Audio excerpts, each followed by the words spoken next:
नमस्कार दोस्तों। एक शादीशुदा लड़की जब भी अपने ससुराल से अपने मायके माँ के पास फ़ोन कॉल करती थी तो केवल एक ही बात बोलती थी कि माँ, मुझे अपने पति के साथ नहीं रहना है, तुम मुझे अपने पास बुला लो। और जब उसकी माँ उससे पूछती है कि आखिरकार तुम अपने पति के साथ क्यों नहीं रहना चाहती, तो दोस्तों जवाब में वो कुछ नहीं बताती थी। और दोस्तों फिर एक दिन जो है उसकी माँ थी उसके पास फ़ोन कॉल करती है और बहुत ही प्यार से जो है उससे पूछती है कि आखिरकार बेटी तुम अपने पति के साथ क्यों नहीं रहना चाहती हो। तो दोस्तों वो देखती है कि जब भी तुम मुझे फ़ोन करती हो तो केवल एक ही बात बोलती हो कि मुझे अपने पति के साथ नहीं रहना है। आखिरकार आखिरकार उसमें ऐसी कौन सी खोट है। उसके बाद जब लड़की अपनी माँ की इतनी बात सुनती है तो फ़ोन पर ही फूट फूट कर रोने लगती है और रोते हुए अपना सारा दुखड़ा अपनी माँ को जो है बताती है। वह कहती है कि माँ, उसका हमारी और तुम्हारी सोच से कहीं ज़्यादा है। उसके बाद जब माँ को इस बारे में पता चलता है तो वह जो है दूसरे दिन ही अपनी बेटी को जो है अपने पास बुला लेती है। दोस्तों उसके बाद जब लड़की अपने मायके में आकर रहने लगती है तो एक दिन उसका जो पति था उसे बुलाने के लिए उसके घर पर आता है। और जब आता है तो जो सास थी वो अपने दामाद को कहती है कि दामाद जी, आप जो है अपनी दूसरी शादी कर लीजिए, मैं अपनी बेटी आपके साथ विदा जो है नहीं करूँगी। उसके बाद जो है दोस्तों, जो दामाद अपनी सास की इतनी बात सुनता था तो काफ़ी हैरान परेशान हो जाया करता था। फिर वो अपनी सास से पूछता है कि आखिरकार आप अपनी बेटी की विदाई मेरे साथ क्यों नहीं करना चाहते। तो दोस्तों जो सास कहती है कि मुझे आप पर जो है विश्वास नहीं है, आपको एक बार जो है ट्राई मारकर मुझे दिखाना होगा। दोस्तों उसके बाद दोस्तों जब रात होती है तो दामाद इस कदर अपने सास को ट्राई मार के दिखा देता है कि दोस्तों वो बेचारी 3-4 दिनों के लिए जो है कमरे से बाहर नहीं निकल पाती। तो दोस्तों आखिरकार जो दामाद था वो किस प्रकार से ट्राई मार कर दिखाता है, यदि आप लोगों को इस कहानी के पूरे घटनाक्रम के विषय में जानना हो तो आप लोग जो है मेरे साथ बने रहिए। तो नमस्कार दोस्तों। दोस्तों ये कहानी गुजरात के एक छोटे से गांव बस्सा की है। उस गांव में एक बेहद ही खूबसूरत विधवा महिला थी, उसका नाम रोशनी था। दोस्तों रोशनी का पति का देहांत काफ़ी समय पहले ही हो चुका था और उसकी एक बेहद ही खूबसूरत बेटी भी थी जो शादी करने के लायक हो चुकी थी। उसका नाम बबीता था। दोस्तों बबीता अपने इंटर की पढ़ाई पूरा करके घर पर काफ़ी समय से बैठी हुई थी और उसकी शादी को लेकर के जो रोशनी रोशनी को अब चिंता सताने लगा था। रोशनी अपनी बेटी बबीता की शादी करने के लिए कितनों जगहों पर लड़का देखने के लिए गई थी, लेकिन दोस्तों से अभी तक कोई भी लड़का पसंद का नहीं आया था जिसके साथ वो अपनी बेटी की जो है बबीता की शादी कर सकें। जो बबीता थी वह पूरे दिन घर पर बैठी रहती थी, जो घर का कामकाज होता था वो कर दिया करती थी।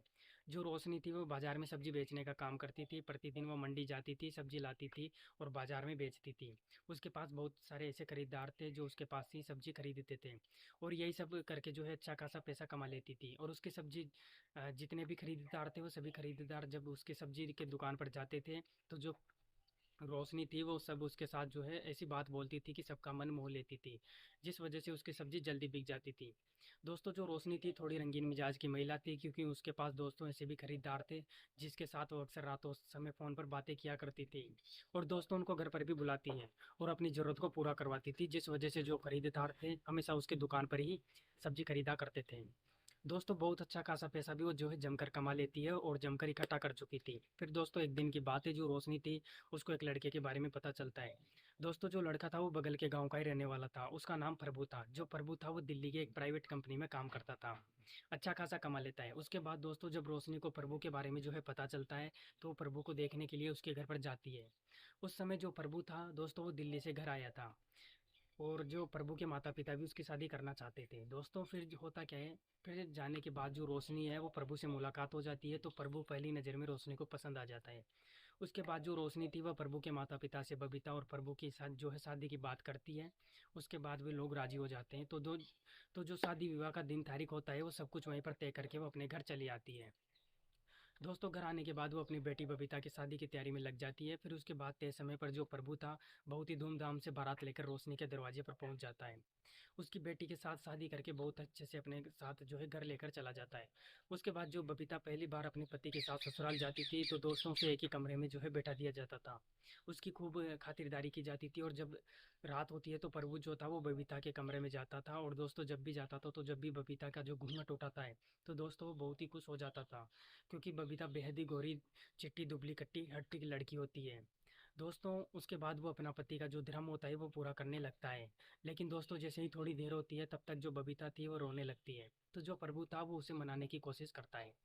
कहता है कि बबीता तुम क्यों रो रही हो? आखिरकार जो तुम्हारी शादी जो है मेरे साथ हो चुकी है। तो जो बबीता थी वह कहने लगती है कि शादी हो चुका है, लेकिन मुझे जो है मालूम नहीं था कि आपका ये रूप होगा। उसके बाद दोस्तों जो प्रभु था वो समझ जाता है कि जो बबीता है वो सह नहीं पा रही है। तो वह किसी तरह से जो है बबीता को मनाता है, और मनाने के बाद दोस्तों वो पूरी रात बबीता को सोने नहीं देता है। उसके बाद जब सुबह होती है तो जो बबीता थी वो अपनी माँ के पास जो है फ़ोन कॉल करती है, और फ़ोन करने के बाद दोस्तों कहती है कि माँ, मुझे अपने पति के साथ नहीं रहना है, तुम मुझे अपने पास बुला लो। तो जब रोशनी बबीता की जो है इतनी बात सुनती है तो वो पूछने लगती है कि आखिरकार जो है दामाद जी में ऐसी क्या खोट है कि तुम उनके साथ नहीं रहना चाहती हो? तो जो है मुझे खुलकर बताओ। तो जो बबीता थी वो शर्मा जाती है और संकोच में अपने पति के बारे में नहीं बताती है। फिर दोस्तों इसी तरह से जो बबीता थी अपने उस पति के साथ रहते हुए लगभग 4 महीने बीत जाते हैं। और उतने समय में जब वो अपने माँ के पास फ़ोन कॉल करती थी तो अपने माँ से सिर्फ एक ही बात बोलती थी कि माँ तुम मुझे अपने पास बुला लो, मुझे अपने पति प्रभु के साथ नहीं रहना। तो जब रोशनी पूछती थी कि क्यों नहीं रहना, तो वह जो है जवाब में कुछ भी नहीं बताती थी। वह थोड़ा संकोच करती थी, डर जाती थी। फिर एक दिन की बात है, शाम के समय में जो रोशनी थी वह बबीता के पास फ़ोन करती है और फ़ोन करके पूछती है कि बेटी, आखिरकार बात क्या है? तुम डेली क्यों परेशान करती हो मुझे? मैं देखती हूँ कि जब भी तुम फ़ोन करती हो केवल एक ही बात बोलती हो कि मुझे जो है मेरे पास आना है, मुझे अपने पति के साथ नहीं रहना है। तो बताओ दामाद जी में ऐसी कौन सी में खोट दामाद जी में ऐसी कौन सी खोट है, मुझे खुलकर बताओ। उसके बाद दोस्तों जब बबीता अपनी माँ रोशनी की इतनी बात सुनती है तो दोस्तों वह फूट फूट कर रोने लगती है, और कहती है कि माँ, उसका हमारी और तुम्हारी सोच से कहीं ज़्यादा है। उसके बाद जो रोशनी अपने दामाद प्रभु के बारे में ये बात जानती है तो उसके पैरों तले ज़मीन खिसक जाती है। वो सोचने लगती है कि बेचारी मेरी बेटी बबीता इतने दिनों से कैसे सह रही है। फिर दोस्तों दूसरे दिन ही रोशनी अपनी बेटी बबीता को अपने पास बुला लेती है। उसके बाद जब बबीता अपनी माँ के पास चली आती है तो दोनों माँ बेटी हंसी खुशी से अपने घर पर रहने लगती है। तो जो रोशनी थी अपनी जो सब्जी का कारोबार चलाती थी वो अपना काम करती रहती है। फिर दोस्तों इसके बाद जब बबीता अपने मायके में रहते हुए कुछ दिन बीत जाते हैं तो एक दिन जो प्रभु था वो उसे बुलाने के लिए उसके घर पर चला आता है बिन बुलाए। और दोस्तों जब भी घर पर आता था तो जो रोशनी थी वो प्रभु से कहती है कि दामाद जी आप जाइए अपनी दूसरी शादी कर लीजिए, मैं अपनी बेटी विदाई आपके साथ नहीं करूंगी। उसके बाद प्रभु जब अपनी सास की इतनी बात सुनता है तो दंग रह जाता है और कहने लगता है कि अरे सासू माँ आप ये क्या बोल रही हैं? अब तो मेरा शादी बबीता के साथ हो चुका है और मैं अब दूसरी शादी जो है कहाँ करूँगा? उसके बाद दोस्तों जो रोशनी थी वह कहती है कि नहीं दामाद जी, अब मैं आपके बारे में सब कुछ जान चुकी हूँ। आप इंसान तो नहीं हो, नहीं, आप मेरी बेटी इतने दिन तक आपके साथ कैसे रह गई? या कोई दूसरा होता तो उतने दिन जो है आपको नहीं झेल पाता। उसके बाद जब प्रभु अपनी सास की इतनी बात सुनता है तो वो समझ जाता है कि जो बबीता है वो अपनी माँ को उसके बारे में सब कुछ बता चुकी है। फिर दोस्तों वो थोड़ा सा शर्मा जाता है जब तक शाम हो जाती है, और जब शाम हो जाती है तो उसके बाद जो रोशनी थी वो अपने दामाद को जो है खाना पीना खिलाती है, और खाना पीना खिलाने के बाद दोस्तों एक कमरे में सुला देती है। फिर दोनों माँ बेटी साथ में बैठ जाती है खाने के लिए, और दोस्तों खाते समय दोनों जो है एक दूसरे की बातें करती है। उसके बाद दोस्तों बातों बातों में जो रोशनी थी वो अपनी बेटी बबीता को कहने लगती है, क्या बबीता तू जो फ़ोन पर मुझे बोलती थी कि दामाद जी है उनका सोच से भी जो है कहीं ज़्यादा है, तो आखिरकार क्या ये बात सच है? तो बबीता अपनी माँ से कहती है कि हाँ माँ, क्या तुम्हें मेरी बात पर जो है विश्वास नहीं हो रहा? तो रोशनी कहती है कि अरे नहीं, तू तो मेरी बेटी है और तुझ पर मुझे कैसे विश्वास नहीं होगा। उसके बाद दोस्तों जब माँ बेटी अपना खाना खा लेती है तो जो बबीता थी वो अपना हाथ धोकर प्रभु के कमरे में सोने के लिए दोस्तों चली जाती है। दोस्तों फिर जब आधी रात होती है तो रोशनी सोचती है कि क्या उसकी बेटी जो बोलती थी क्या वो सच है, या क्या वो सच बोलती थी, वो सही बोल रही थी। और जो है इसी राज को जानने की खातिर दोस्तों अपने प्रभु और बेटी के कमरे के दरवाजे के पास जाकर खड़ी हो जाती है। और दोस्तों जब जाकर वो खड़ी होती है और दरवाजे में कान लगाकर सुनती है तो दोस्तों अंदर से जो है कुछ अजीब व गरीब आवाज़ें उसे सुनाई देती है। तो वो समझ जाती है कि जो उसकी बेटी बोलती थी वो बिल्कुल जो है सच बोलती थी। जो उसका दामाद था वो हद से ज़्यादा जो है बड़ा था।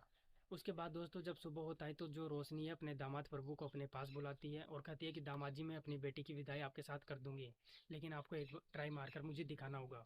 उसके बाद जब प्रभु रोशनी की इतनी बात सुनता है तो दोस्तों वो दंग रह जाता है और कहने लगता है कि सासू माँ आप क्या बोल रही हैं, मुझे तो जो है कुछ समझ में नहीं आ रहा। तो रोशनी कहती है कि दामाद जी कि आज तक केवल जो है मेरी बेटी ही आपके बारे में बताई है, मैं कभी देखी नहीं हूँ, इसलिए आपको एक बार मुझे जो है ट्राई करके दिखाना होगा।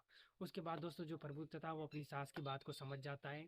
और दोस्तों जब रात होती है तो प्रभु चुपके से अपने कमरे से निकलकर रोशनी के कमरे में आता है, और दोस्तों आकर ट्राई मारकर जो है दिखाने लगता है। दोस्तों मात्र अभी कुछ ही देर हुआ था कि जो रोशनी थी वो उसे मना करने लगती है, कहती है कि दामाजी अब बस करो, मुझसे अब पूरा विश्वास हो चुका है।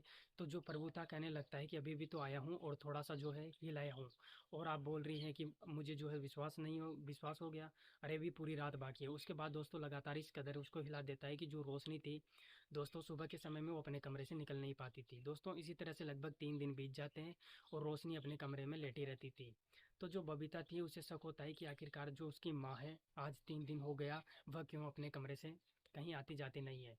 तो दो तो दोस्तों वो अपनी माँ के पास जाती है और पूछने लगती है कि क्या माँ, क्या तुम्हारी तबीयत खराब है? यदि तबीयत खराब है तो बोलो, हम लोग जो है डॉक्टर के पास तुम्हें ले जाएंगे।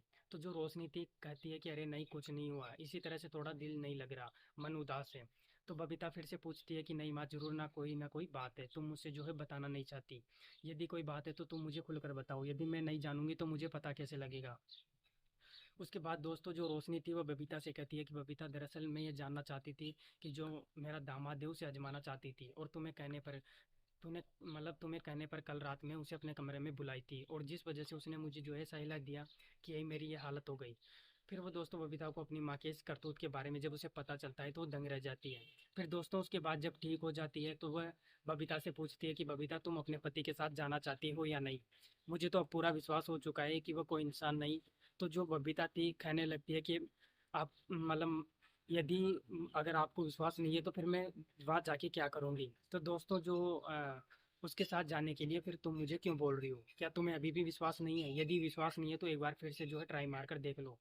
तो जो रोशनी इतनी बात बबीता की सुनती है तो कहती है कि अरे नहीं, तुम ये क्या बोल रही हो? मुझे अब जो है पूरा विश्वास है प्रभु पर, प्रभु जो है वो इंसान नहीं।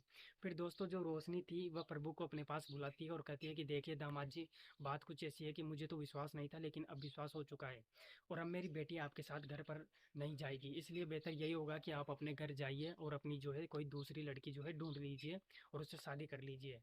मैं अपनी बेटी की शादी आपसे नहीं करूंगी और नहीं भेजूंगी। फिर दोस्तों उसके बाद जो प्रभु था वो कुछ दिन तक इंतजार करता है बबीता को अपने साथ ले जाने के लिए ससुराल में। लेकिन दोस्तों जब रोशनी अपनी बेटी बबीता की विदाई उसके साथ नहीं करती तो प्रभु जो था वो अपना मन उदास करके चुपचाप अपने घर पर चला जाता है। उसके बाद पता नहीं दोस्तों फिर वो वापस आता है कि नहीं आता। लेकिन दोस्तों सुनने में आया था कि जो रोशनी थी वो अपनी बेटी की कहीं दूसरी जगह जो है शादी कर दी। तो दोस्तों आज की जो कहानी थी वो यहीं तक थी। तो दोस्तों इस कहानी को सुनाने का मेरा उद्देश्य किसी का दिल दुखाना नहीं था, बल्कि आप लोगों को सतर्क और जागरूक करना था। मिलते हैं दोस्तों किसी ऐसी कहानी के साथ, तब तक के लिए दोस्तों जय हिंद, वंदे मातरम।